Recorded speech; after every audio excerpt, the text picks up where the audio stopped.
السلام عليكم ورحمة الله وبركاته. كي دايرين؟ لاباس عليكم؟ كنتمنى يا ربي تكونوا بخير وعلى خير وانتم كتشوفوا هذا الفيديو. وإلا كنتوا اول مره كتزوروا قناتي، ما تنساوش تضغطوا على زر الاشتراك وفعلوا زر الجرس ان شاء الله باش يوصلكم كل ما هو جديد. وإلا عجبكم الفيديو ما تنساوش تخليوا لي لي لايك ديالكم وتبارطاجيوه مع صحابكم وحبابكم بطبيعه الحال باش تعم الفائده ان شاء الله. اليوم كما شفتوا في العنوان غادي نهضروا اولا زعما غادي نخصصوا هذا الفيديو هذا لواحد الوصفه اللي صراحه زوينه بزاف ونفعاتني. يعني زوينه بزاف صراحه، واللي هي بمكون واحد كيف ما شفتوا في العنوان، يعني مكون ديال عين الجرادة. ها هو قربت لكم باش تشوفوها مزيان. شوفوا كيفاش دايره، كتشبه النافع، كتشبه مهم. هي بالعربية، باللغة العربية عين الجرادة أو بذور الشبت. مهم، هي راها موجودة عند العطارة، يعني عندنا موجودة كاينة في المغرب.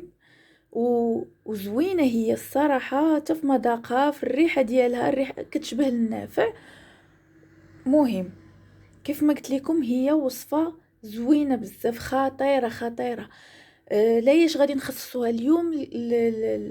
السعال او الكحة اللي كتكون جافة. كنعرفوا حنايا الكحة راها كتبرزط، وهذه هي وقتها. راه اللي هضرتي معاه كيقول لك راه السعال قهرني، يعني سورتو من الانسان كيسخن في الليل وكيكون ناعس، صافي كتزند لك ديك الكحبه، ما كتبقاش كطير لك النعاس، ما كتبقاش تنعس مازال، وكتحس بها يعني جافه. ما كتحس بحلقك بحال فيه النمال، بحال باغي تحكو، بحال ودات كامله يعني ردات كامله كتضرر من داك السعال. يعني كيبقى الانسان يكحب، وهذا راه الدات كامله كتهز يعني مزعج لا ليك ولا للناس اللي كيكونوا حداك. يعني كتكون ما مرتاحش. كيف ما قلت لكم داك السعال راه زعما صراحه كيزعج، يعني كيبرزط وكيمرض، يعني وانسان كيعيا بالدواء، كيعيا ما كيشرب في الدواء زعما ادويه اللي طبيه هكا. والو ما كتعطي حتى شي نتيجه. صراحه راه انا منهم، يعني كتعيا بالسيرويات بهذا والو. يعني كتلقى بحال كتخوي الماء في الرمله. كيقول الانسان علاش ما نعاونش بشي حاجه اللي هي طبيعيه؟ كيف ما كنقولوا لا ما نفعت ما غادي تضر. وهاد بذور الشبت راهم شي حاجه زوينه بزاف. وملي شوفوا انا بعدا راه وجدت لكم كاس باش نوريكم الطريقه، حيت هي سهله. بعد اول من التجربه الاولى اولا من النهار الاول اللي غادي تشربوه، راه غادي تحسوا بواحد الفرق. بحال قلتو كيرطب لكم الحلق ديالكم، وما كتبقاوش تحسوا بداك الجفاف في الحلق وديك الكحه اللي ناشفه. مهم هو سبحان الله العظيم كينقص لكم من داك المشكل. وهو راه عنده فوائد كبيره بزاف، راه كيحتوي على مجموعه ديال العناصر الغذائيه، منها مضادات الاكسده اللي كتعاون لينا الصحه ديال القلب والشرايين، وكتقلل حتى من نسبه الكوليسترول في الذات يعني كامله. وكيف ما قلت لكم علاش هي كتصلاح لديك السعال اولا الكحه اللي كتكون جافه، حيت كتعاون على كتهدئ لينا دوك الاغشيه المخاطيه اللي كيكونوا عندنا في صدرنا. وهي راه ماشي غير انه السعال اولا الكحه، راه عندها بزاف، راه موسوعه من العناصر الغذائيه المهمه اللي كتستافد منها الذات ديالنا. يعني انا راه غادي نذكر لكم غير البعض منها. من الاحسن تدخلوا وتقراو عليها، راها فيها بزاف ديال الاستفاده وديال الفيتامينات كيف ما قلت لكم، وديال يعني العناصر الغذائيه اللي غادي تستافد منها الذات ديالكم. كتعالج لنا حتى المعده بعدا، هذه واعره. المعده بعدا فاش غتشربوا على السعال، راه ماشي، راه كيف ما كنقولوا عصافير بحجر واحد. راه ماشي غير، راه غيعالج لكم الكحه وغيعالج لكم بزاف د الحوايج اللي عندكم في الذات. منها اللي كيعاني من المشكل ديال المعده، داك التشنج اللي كيكون عنده في المعده. كي اللي كيكون عنده داك المعده دائما مريضه، اي حاجه كلاها ديما كيصبح الصباح كتلوى عليه المعده. كنعرفوا الناس اللي كيكون عندهم هذا المشكل ديال المعده راه صعيب بزاف. يعاونوا او يشربوا هاد بذور الشبت، راهم زوينين بزاف وكينفعوا وغادي يلاحظوا الفرق. والحاجه المشهوره بها وهي انه كيحيد لينا لي غاز، يعني كيعطي قتله لي غاز، يعني كيخرج لينا الغازات من الامعاء بواحد الشكل كبير. ومادام كيخرج لنا الغازات من الامعاء الا هو كيحارب لينا انتفاخ البطن، كيفش لينا الكرش. يعني الا كانت كرشكم منفوخه بلا غاز، كاين اللي كياكل غير شي حاجه فيها الغازات دغيا كتنفخ ليه كرشو. كاين اللي كياكل مثلا غير كسكسو، ولا كياكل شي حاجه اللي كتكون يعني غنيه بالغازات، كتبان لك هكا كرشو ديك الساعه كتنفخ. يشرب هاد بذور الشبت، راهم زوينين بزاف، كيعاونوا كيف ما قلت لكم، وكيخرجوا لنا دوك لي غاز وكيخليونا كنكونوا مرتاحين اكثر. أه والحاجه الزوينه عاوتاني فيها هو انه كيعاوننا على انه نعسو مزيان، يعني نحصلوا على داك النوم العميق، وكيحارب لنا الارق. وداك الشيء علاش كينصحوا به الاطباء والمختصين انه يتخاد بالليل كل ما بغينا ننعسو، بحال الشكل ديال اللويزه. يتخاد كل مره بغينا ننعسو كل ليله، يعني قبل ما ننعسو ناخدوه. الطريقه راها سهله، كيف ما قلت لكم الطريقه راها سهله جدا. غادي ناخدو معلقه صغيره من هاد بذور الشبت، وغادي نديرو عليها، نمرو عليها بالماء طايب، يعني طالق الصبوله كيف ما كنقولوا. عرفتي واحد الرويحه طالعه بحال ديال النافع، بحال فنه. وغادي ناخدو وغادي نغطيوه بطبسيل ولا بشي حاجه، مهم تغطيوه صافي وتخليوه لمده ديال 10 ديال الدقائق. ومن الاحسن نغطيوه كيف ما قلت لكم، راه حيت هو فيه زيوت طياره. غنخليوه 10 ديال الدقائق، ومن بعد غادي نصفيوه ونشربوه. كيف ما قلت لكم يستحسن يتشرب كل ليله قبل النوم. كونوا على يقين، والله العظيم شي من الليله الاولى غتلاحظوا الفرق.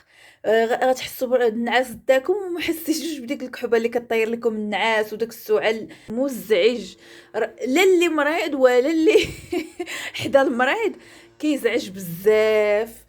وكل واحد راه اي واحد راه غادي يبغي يحط راسو على المخده وينعس.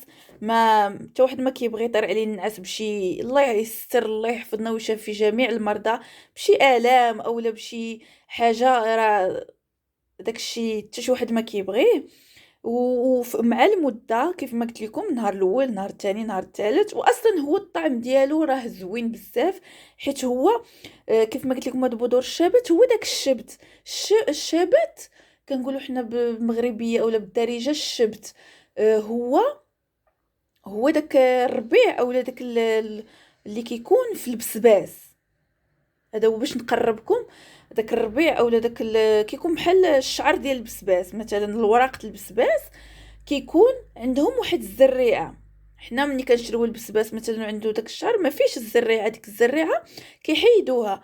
هذيك الزريعه هي هاد بذور الشبت او عين الجرادة باللغة العربية. وكاين عنده حتى اسماء اخرى بالامازيغية، بحال اسليلي ولا ما عرفت هادشي اللي انا كنت سامعة بحال هاد السمية هادي. وهو كيف ما قلت لكم هو هذيك الزرعه اللي كتكون في داك الشبت ديال البسباس. نقدروا نقولوا هو زريعه البسباس.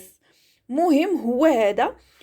كيف ما قلت لكم انا راه قربته لكم، حيت كاين بعض العطاره اللي الله يهديهم كتمشي عنده على اساس هاد بذور الشبت وكيعطيك داك النافع البستاني ولا ما عرفت شنو كيقولوا ليه، اولا الكرويه. راه ماشي الكرويه وماشي النافع البستاني.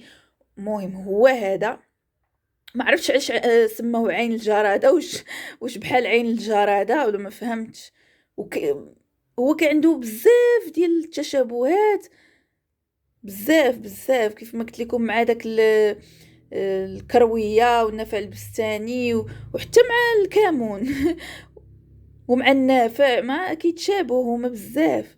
سيروا عند شي واحد اللي كتعرفوه، يعني عارفينه ما غاديش يغشكم، اللي غيعطيكم. حيت غتكونوا مثلا غادي يعطيكم هاد النوع من الاعشاب اللي ذكرت لكم وتبقاو تاخذوه وتقولوا ما عطانا حتى شي نتيجه، حيت هذا بذور الشبت كيعطي نتيجه من التجربه الاولى، بحال تقولوا سحري سبحان الله. وحتى داك البلغم اللي كيكون عندنا في صدرنا كيبقى غادي بشويه بشويه، هو كيذوبوا لينا يعني كيخوي لينا صدرنا. كيف انا المهم انا كيعجبني، واكثريه قبل ما ننعس كيعاونك على انه كيحيد لك داك التوتر، كيعاون يعني الجسم انه تهدئه الاعصاب، بزاف وبزاف واخا نعيا ما نذكر لكم بزاف ديال المنافع اللي فيه. ها هو بعد ما خليته 10 ديال الدقائق غادي نصفيه عادي.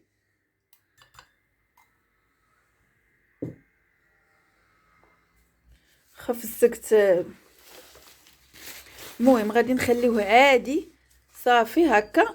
انا كنفضل انه ما تستعملوا حتى شي انواع من المحليات. كاين اللي كيستعمل العسل مثلا الى باش ما يزيدش يفقد القيمه ديالو هذا المحلول، ولكن انا كنفضل انه نشربوه هكا، هو اصلا حلو سبحان الله حلو. كنعرفوا حنا البسباس راه فيه واحد الحلاوه طبيعيه وبحال نفس المذاق ونفس الحلاوه، خذوه راه ما غاديش تندموا. وشي حاجه كيف ما قلت لكم يعني سحريه، وانا شفت بزاف ديال الاطباء مختصين كيهضروا عليه يعني من شحال هادي، ماشي غير جيتو خديتو اولا مثلا يعني شفت الناس بزاف كيشكروه داكشي باش خديتو، وفعلا يعني قلت عندهم الحق، يعني عنده نتيجه اللي زوينه بزاف كتبان لكم من النهار الاول.